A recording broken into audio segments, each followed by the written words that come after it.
白切鸡最标准的做法一定得是泡出来的，3进3出，皮脆肉嫩，而且骨中带血。做鸡做了20年，我还没收到过差评。如果说你们买不到广东的清远鸡，可以像我这样买一个三黄鸡也是可以的。买鸡的时候千万要跟老板交代清楚，千万不能开肚子啊，一定要在鸡屁股下面开个小孔，把内脏掏出来就可以了。不然做出来的白鸡样子不好看，而且水分还会流失。切鸡脚也是很有方法的哦，我们要在这个鸡的关节处下方1厘米，在这个位置把它切掉，因为这样煮出来的鸡它这个鸡腿才不会往上收缩，样子做出来才美观。这2个鸡爪我们也不浪费，我拿去做泡椒凤爪。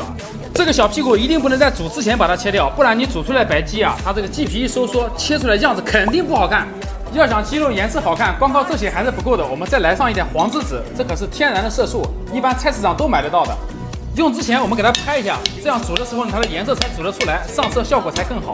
我们先准备一大锅开水，把准备好的葱姜黄栀子给它煮进去，煮个5分钟，把它里面的香味和颜色给它煮出来。有条件的冰箱里可以提前冻一点冰块，这样鸡皮收缩的会更加迅速。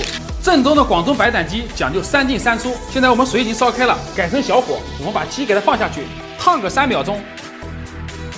烫了3秒钟之后，我们再给它捞出来，再冰镇它个3秒钟。放进冰水里的目的是使鸡皮可以快速的收缩，鸡肉吃起来更加脆嫩，这和热胀冷缩是一个道理。3秒钟之后，我们再给它回炉重造，再给它烫个3秒。时间一到，我们继续给它放进冰水里面，冰火2重天。这小鸡活了这么久，能体验冰火2重天，这辈子算是值了啊！最后一遍，再给它回炉重造，再给它烫个3秒。反复3次以后，我们现在把鸡肉下锅。鸡放下去之后，千万不要像酒店一样就直接关火去焖了，因为我们家里的锅没有这么大，所以我们一定要改小火，先给它煮个3分钟。3分钟时间一到，马上关火，我们焖它个40分钟。广东的白斩鸡的蘸料，我们浙江人不一定吃得习惯，今天就跟你们分享一个更适合我们浙江人口味的白斩鸡的蘸料，有蒜末、葱花，喜欢吃辣椒的可以放几个小米椒。我们来上一点生抽，再来上点芝麻香油。我们江浙沪对这个米数是非常有执念的，我们可以少许给它来一点。就我这个调料，你拿去蘸个白切肉白切猪肚、白切门香都很好吃的。